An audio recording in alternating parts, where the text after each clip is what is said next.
18 years ആയി ഒരുമിച്ച്. പിന്നെന്താ പറയുക, ആക്ച്വലി സായുജിൻ്റെ ഫാമിലിയും ഭയങ്കര ലക്കിയല്ലേ പോലൊരു കുട്ടിയെ കിട്ടിയത്. ഏതൊരു സിറ്റുവേഷനും എന്തോ അവൾ അഡ്ജസ്റ്റ് ചെയ്ത് അതിനെ she'll make it better.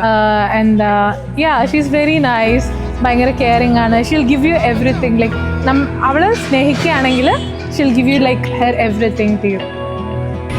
Chinnu എന്താ പറയുക, പൊതുവെ എനിക്കിപ്പോൾ കല്യാണം വേണ്ടാന്ന് കല്യാണത്തിൻ്റെ, അതായത് പെണ്ണ് കാണാൻ വരുന്നതിൻ്റെ അന്ന് വരെ പറഞ്ഞുകൊണ്ടിരുന്ന ഒരാളായിരുന്നു. പക്ഷെ പെട്ടെന്ന് സായുജ്യനെ കണ്ട് പെണ്ണ് കാണൽ കഴിഞ്ഞു. അന്നേരം ഇത് തന്നെയായിരുന്നു റിപ്പീറ്റ് ചെയ്തുകൊണ്ടിരുന്നത്. അത് കഴിഞ്ഞ് ഇവർ തമ്മിൽ മീറ്റ് ചെയ്ത് കഴിഞ്ഞപ്പോൾ പെട്ടെന്ന് ഒപ്പീനിയൻ അങ്ങോട്ട് ചേഞ്ചായി. പക്ഷെ അത് കഴിഞ്ഞപ്പോൾ പിന്നെ രണ്ടാൾക്കും അങ്ങോട്ട് തിരക്കായി. പിന്നെ എല്ലാം സ്വന്തമായിട്ട് പ്ലാനിങ് ആയി, കാര്യങ്ങളായി. സേവ് ദി ഡേറ്റ് വരെ സർപ്രൈസ് ആയിരുന്നു. ഒരാൾ അറിയില്ല, രണ്ടുപേരും കൂടെ കോർഡിനേറ്റ് ചെയ്തിട്ട് ചെയ്തൊരു കാര്യമായിരുന്നു അത്.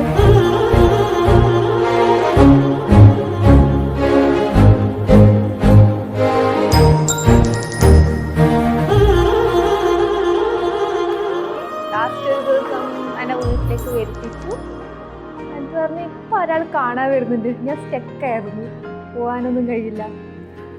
ലാസ്റ്റ് എന്ത് ചെയ്യുക, അവർ വന്നു, കണ്ടു കഴിഞ്ഞപ്പോൾ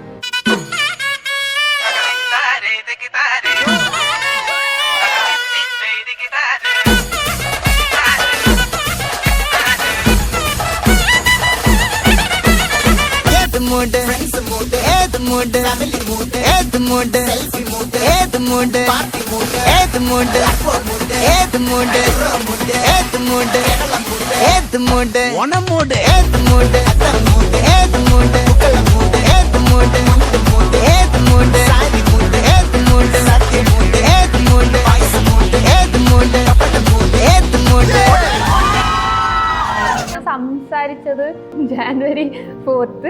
അത് കഴിഞ്ഞു 1 വീക്ക് കഴിഞ്ഞിട്ട് ബാംഗ്ലൂരിൽ നിന്ന് മീറ്റാക്കി. ഓക്കെ പറഞ്ഞു. இரண்டு மனமிணைய இணைய இணைய பிறந்த பயனடைய அடைய அடைய ஊர் பார்க்க கை கோர்க்கும் நாள் வந்ததே என்னாலும் அன்போடு ஆனந்தமே.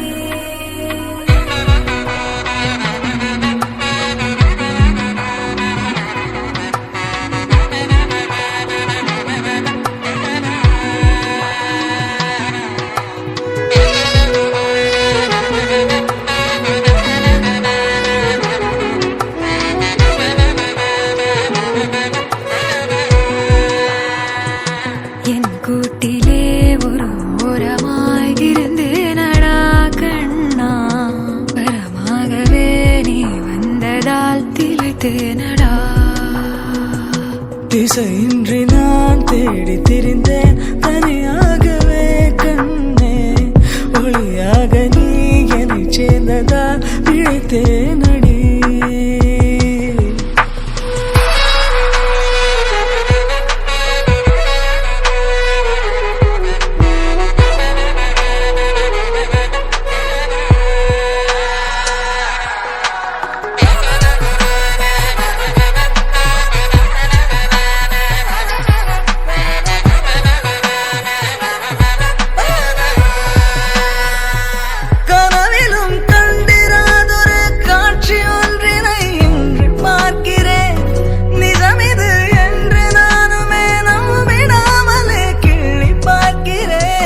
இருக்கும் காலம்